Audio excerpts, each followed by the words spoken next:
Hello, Archie Dunlop here with Talking Astrology with Archie. And in the video I put up for the weekend of April the 27th and April the 28th, 2024, I made an omission. I promised to talk about the World Economic Forum with particular reference to the Mars-Neptune conjunction, because when the World Economic Forum first met, there was a conjunction between Mars and Neptune, and I was going to talk about it in my main video for this weekend. So as I missed out the World Economic Forum in that video, I'm going to talk about it now. So it's going to be a pretty short video.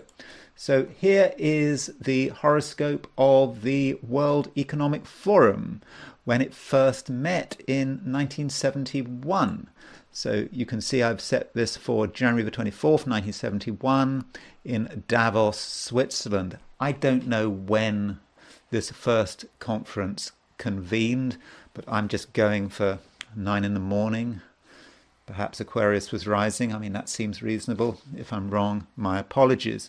So we can see in this chart that there is a conjunction between Mars and Neptune. Mars is at 0 degrees Sagittarius. Neptune is at 2 degrees, I think at 2 degrees 37 Sagittarius, with Jupiter on the midpoint. So Mars is about assertion. Neptune is about the dissolving of boundaries. And this is part of a point of the World Economic Forum. Politicians shouldn't have to worry about these local concerns, and maybe democracy is a bit of an inconvenience, and they need to focus on global issues and have a forum in which they can come together and agree on global action, initiatives that go beyond the borders. And that's so Neptune, isn't it?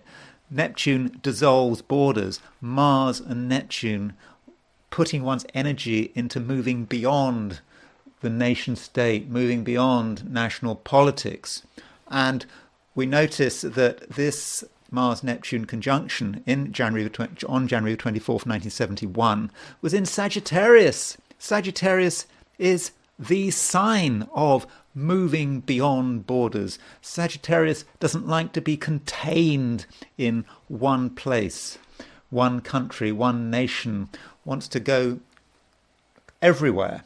And at the same time, Jupiter is in Sagittarius. Jupiter is in its own sign in Sagittarius, very strong in Sagittarius. And Jupiter is on the Mars-Neptune midpoint. Jupiter is the big vision, and it's on the Mars-Neptune midpoint. But we have to remember that Mars and Neptune is often about not just an ideal, perhaps a fantasy of global government, but about a delusion. This delusion that national borders can be dissolved, that world leaders and business people and opinion makers can come together in Switzerland and perhaps work out the world's future in some sort of neutral environment. I mean, that is a plain fantasy, or at least it strikes me as being plain fantasy. So it seems to me so appropriate that at that first meeting of the World Economic Forum, there was a Mars-Neptune conjunction in Sagittarius, and it was also conjunct Jupiter. And I think by looking at the horoscope of the World Economic Forum and by looking at this Mars-Neptune conjunction, this gives an idea about one of the ways in which the combined energies of Mars and Neptune can work. So I'm sorry I didn't cover the World Economic Forum in my main video, but I'm just making up for that omission. So thank you very much for listening, and I will talk to you again very soon.